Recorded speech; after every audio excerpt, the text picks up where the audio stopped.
don't want to do this. Well, somebody's got to. This is something we call a what were they thinking?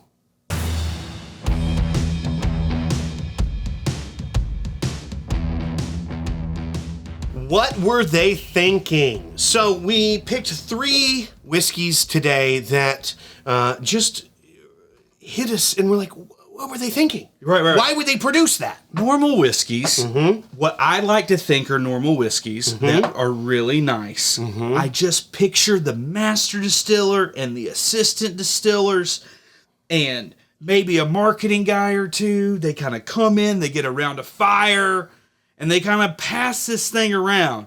And everybody gets like a vote, yes or no. And that... Is that how you think that, like, commerce works? No, I just think decisions are made at companies. I would like to think that that's how they pick their whiskey. That's how we pick it from them. I've never sat around a fire with them. Well, but they have the luxury of doing that. We have to sit down where they tell us to, and there's those laws that are like you can't drink more. Okay. Anyway. All right. So what do we got first, Grease? This is George Dickle Column Steel collaboration blend with none other than the Leopold brothers. It's their new collaboration of 3-chamber rye. That's a rye, baby. That's a rye. Now, so it's a blend of straight rye whiskeys of the Column Still from George Dickle and the 3-chamber rye from the Leopold brothers. We had that 3-chamber rye from Leopold brothers. That's that like old school kind of hybrid method, and it was not good. We did not like it at all, and it's like a $200 bottle. This is a blend of George Dickle's rye and the Leopold brothers rye. And I kind of like Dickle rye. Dickle rye is typically pretty good. It actually is very similar to MGP rye.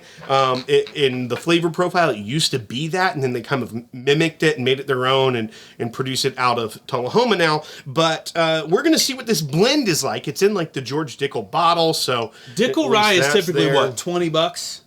Yeah, it's a $20, $25. And I got this for $120. So you added $100 to the Dickle rye to go through 3 chambers. Well, no. The Dickle rye I think just went through the Column Still, and the Leopold brothers rye were the 3-chamber rye. Okay, and so it's a blend of straight whiskey, so they blended them. So if we don't like this, you know whose fault it is. All right, so it's 100 proof. The nose has a little bit of fruit to it that I wasn't expecting. It has a little bit of ass on it. Well, that's the Leopold brothers, I think. All right, here's the deal. Smells not good. The nose isn't as bad to me. I get the funk from the Leopold brothers. It's not as offensive to me as the Leopold brothers 3-chamber rye alone was. But I'm not a fan of this. I don't think it's good, and for $120, I'm a hard pass. All right, what were they thinking? Let me get you in something here. I don't want to be in something. It's raining. Yeah. And there is rain coming down the side walls of a barn. And you're real thirsty. You haven't drank all day. And you go and let the rain from the siding fall into your mouth, and that's what this feels like. All right, Grease. The next one is kind of a throwback. It's been out for a while. I can't believe it's still in business. This one is something that you actually got for Christmas this year. Right, because of you. That's what friends are for. Yeah. What do we got, Grease? You said, I don't know how they're still in business. I think this is still their first run. You just think it's still out there? I think it's just still out there. Yeah. It's like, it's been sitting on the shelf for a minute. We're talking about Lusty Claw, baby. Caca, caca, caca. Well, it said Lusty. You got to say caca. Well, whenever there's a pewter eagle on top, it screams Grease. Oh, yeah. This says, skillfully crafted, superbly smooth, distilled and bottled in USA, 90 proof, selected Kentucky straight bourbon whiskey. Pregnant women can't drink it. Distilled in Kentucky, bottled by Boundary Oak Distillery. Still pisses me off. Hardin County, Kentucky. For Lusty Claw International, age statement, minimum of 3 years. Hey, hang on. Something I got to show you. I just noticed this. Oh, that doesn't look good. That looks like a daggum. Look at that tattoo right Etched there. eagle on the bottom. Dude, I'd put that on my lower back. My favorite thing about how many tattoos you're like, that looks like a tattoo I'd want. I'd put that on my lower front too, Patrick. You know what I'm saying? The ratio of how many tattoos to how many tattoos you want is absurd. Oh, yeah, it's absurd. Nose, it just smells weak. It tastes like it tastes like 2-month-old whiskey. Yeah, it's just flavorless. And What were they thinking? How were much they is this thinking? bottle? Don't know. Ask your mom. I'm not asking her. Hey, hon. Hey, Mom. What's up? How much did you pay for that Lusty Claw? What? How much did you pay for that Lusty Claw?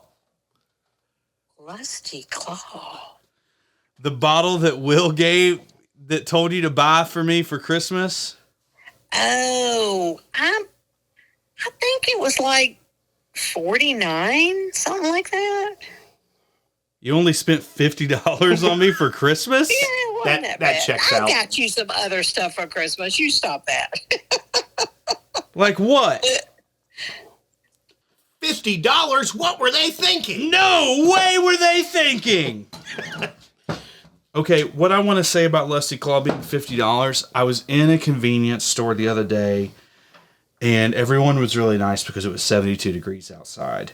I go in there, and you would not believe how many people were in there buying $50 scratch-off tickets because somebody said there was $1 million winner in there. One, they don't know that. Hate to break it to all y'all. Two, I would have jumped in. If my mom would have given me $50 more, I would have grabbed that $50 jumbo buck or whatever it was. Yeah, shoot that Lusty.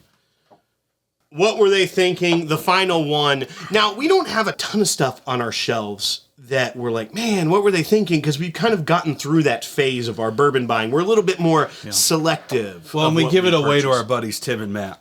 all the time. Guaranteed. Every if time. it's garbage, goes in a box, take it to the office. I accidentally gave Patrick one.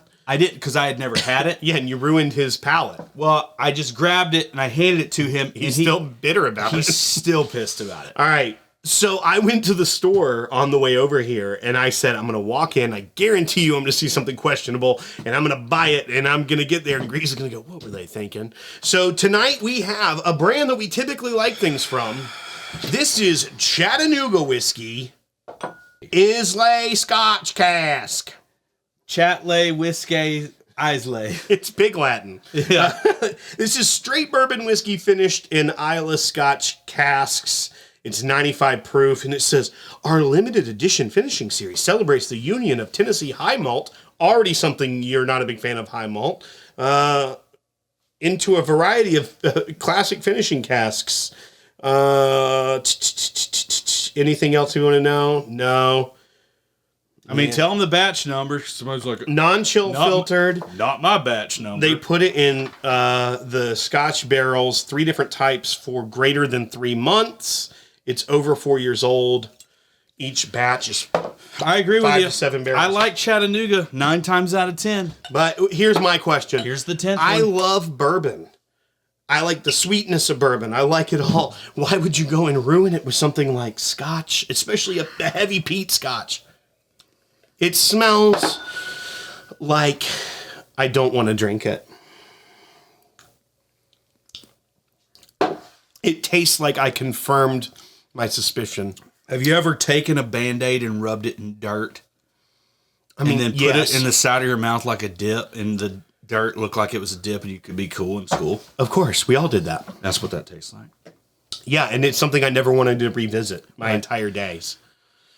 That's how they came up with flavor packets. They were like, we got to keep this generation from putting dirt Band-Aids in their daggum lips. It tastes like you're sucking on a burnt match.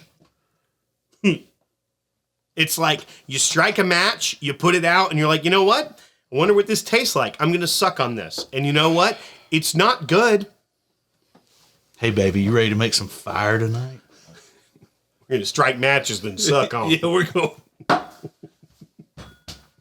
You gonna try to say something nice about it? It's $55. No. I'm not saying anything nice about this. What were they thinking? $55. Do not do this. Don't do Y'all it. are already a higher malt mash bill. And this is just You're already bridging it. Why go full Islay? Don't do it. Why are they going full Islay? You never go full Islay. I would say just stick to American non-peated goodness that you make and don't add these things to it. Right. I want it to be sweet. I don't want it to taste like sulfur. And that's what it tastes like. And you know what? And chalky. It's chalky. It's got a chalky finish. Good on you, Chattanooga, for only making that 95 proof. Because I swear on my life, if you'd have done that barrel proof and freaking like, oh yeah, we're going. Yeah, you know what that would have tasted like? Just putting a lit match in your mouth. Barrel proof Band-Aid dirt. Yeah, don't do it.